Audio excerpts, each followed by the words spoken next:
I sure am glad to be here today to see all the kids. Well, I can't see them, that I can think of them and imagine them. That's right, Chesley. We can imagine them being there, and we're very happy to be here this afternoon to tell our Bible story. And it's going to be about this wicked man named Nabal and his little wife named Abigail. Why'd she marry him?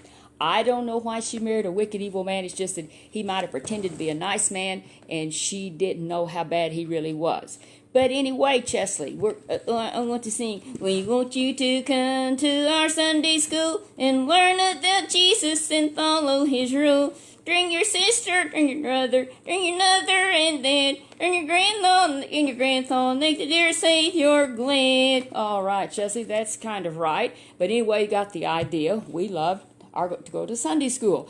All right, in our lesson today, listen, can I say something? All right, before we get into our story. Okay, what do you want to say?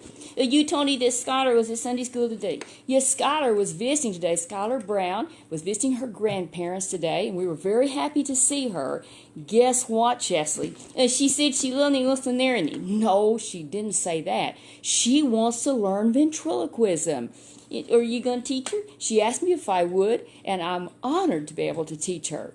Well, let's say a big hello to her, and I was flirting with her too, and tell her that I love her. I love you, Skylar. All right, so I'm sure Skylar's going to be happy to hear that when she sees this. In our lesson today, Chesley, this was a really important time. It was a really frightening time for David. He was in the will of God. You know, he had been selected by God to be the next king because the current king, Saul, was not being obedient to him. So what's the deal? Well, so Saul, because he had turned away from God, God couldn't use him to be, he just couldn't, he wasn't a good king. He wasn't the right one. So it had Samuel go anoint David to be the king. Well, he was just a boy when he was anointed, but all this time had gone by. And David, what was he doing? Well, he was just doing his regular work, like he was being a shepherd boy, and just whatever work that his dad assigned to him, he was doing. But now the time come when people knew that David was a good warrior, and they knew, and word was out that Samuel had anointed him to be king because God told him to. Yes, he didn't just go do it on his own. God had told him to. But now Samuel has just died, and David's in a really terrible time now because he doesn't have Samuel to go to that he can talk to him. And so how's he going to hear from God? Well, David can pray and the Lord can help him, but he is going to use people that are going to protect him. Samuel wasn't the only prophet. But anyway, as this deal was, here it was the time now that Samuel was, David was having to run for his life because Saul was after him. Why is he after him? He's going to try to kill him. Yes, he was trying to kill him. And so David was just needing the mercy of the people. He had his army with him. Was he the great deacon? Well, no, it wasn't a lot. It was just maybe around 600 people, but they were very loyal to him, and they were trying to be very good and kind everywhere they went. And so, how's he going to get any food to eat? Well, they were no doubt good hunters. They were they were dependent too on the people to help them. And so now every place they go, they help people health, and are they just like bums? No, they're not bums. They're running for their lives, not because of anything bad that they had done. But anyways, they were running along. They came to this one place, and there was this very wealthy man named Nabal that had great, huge flocks. I mean, he had all kinds of animals, and he was a really rich guy.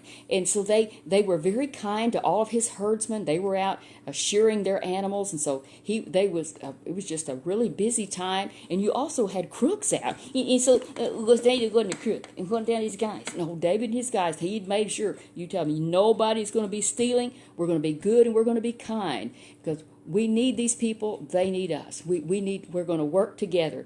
He knew God had chosen him, that he had to do the right thing. He had to do the right thing at all times. God would make a way. Cheating and stealing wasn't going to be the thing to do.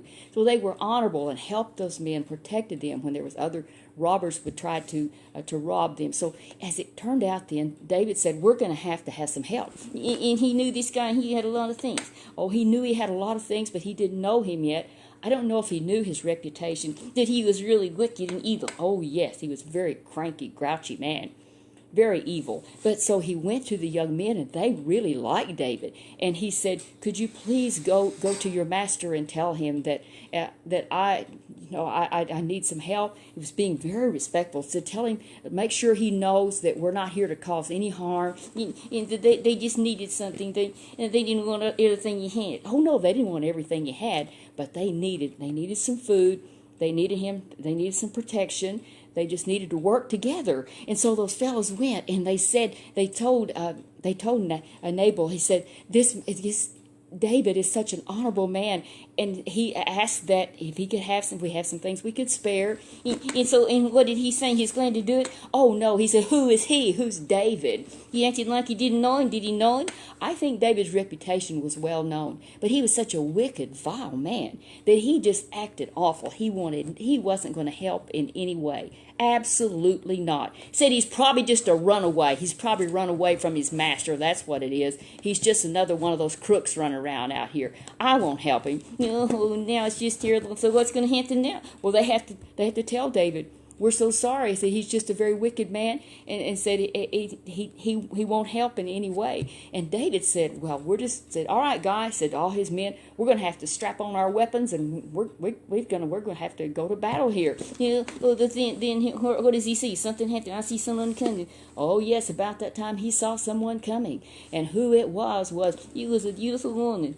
It was a beautiful woman. It was Abigail. It was Nabal's wife. She was as good and kind as he was evil.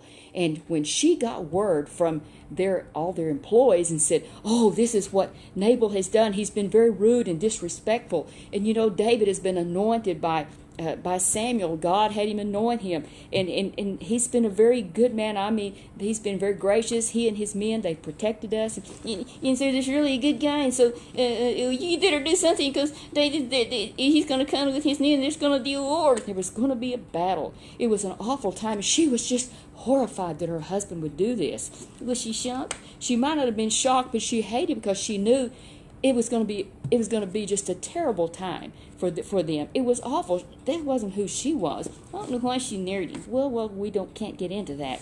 The thing was, she had married him, but she was as good and kind as he was evil. And she said, "Quick, fellas, get you know we have plenty. You know that we have plenty." Did she go ask him? No, she didn't. She didn't ask her husband. What she did, she said, get it. This is an emergency. And so she made sure there was meat. She made sure there was vegetables. There was grains. Everything that they needed. That's what they made sure that they had plenty. Take it to them. We want them to have it. Well, all right. So they did that. Here came, said, you gathered up and I'm going to go. And so they gathered up quickly as they could. And so here she is now. She's come, and she's this beautiful lady. And she said, please don't kill us. But she was saying how sorry she was it happened. She was honoring him and saying how much she appreciated David, and said, my men have told me what a great thing you've done for them. You're honorable. You're always here protecting them during this time. You're in great bind yourself with King Saul chase. I'm so sorry for what my husband did. Well, she was doing everything she can to make up for it. And was she taking the blame? She was just taking the blame. Oh, I'll take all the blame. He knew it wasn't her, but he saw how good and kind she really was, and said, here's all these things. And she said, and the fellows have told me what a great guy you are. And he said, thank you for coming. If you had not come, there would have been a battle. There would have no doubt been some killing. But Chesley, here's what we see in this story. God was protecting David. Now this man had the opportunity, Nabal had the opportunity to be used of God. But instead, he doesn't have the blessing of God. Now he doesn't have the blessing of God. In fact, he's got like a curse on his life that he absolutely can't win. But Abigail, because she did the right thing and she honored the Lord, she honored the Lord's servant, now the Lord is honoring her. And the blessing of the Lord is on her. She doesn't have to worry for her life. She's going to be protected. It was a wonderful, wonderful day for her and for those fellows to know that they had done the right thing. And we have that choice to do the right thing or do the wrong thing. We could be like old Nabal. And you know what? I don't think guys like that are happy. No, they're not happy. He was rich and he wasn't happy. He was rich. He had all kinds of money, but he didn't live for the Lord. So he didn't have the joy of the Lord in his heart. So what happens, and when he finds out identity, he finds out, well, what happens is that she didn't tell him, and he had a big party, and he was drunk and all. Well, when he had gotten sober, that's when she told him, when he knew what was going on. Yes, she waited till he knew what was happening. Oh, the Bible said like his heart just died within him. It was just, it was almost like paralyzed with fear. Oh, what in the world? Well, about 10 days later, he died. So Jesse, there was that. But you know what? Time went by, and David he sent word out to tell Abigail he would like to marry her. Oh, I really wasn't listening to the future king's going there. Here was the future king that wanted to marry her. But right now, you get to go to bed. Get to go to bed. You're going to stuff me in that trunk. There's not going to be any stuffing in a trunk.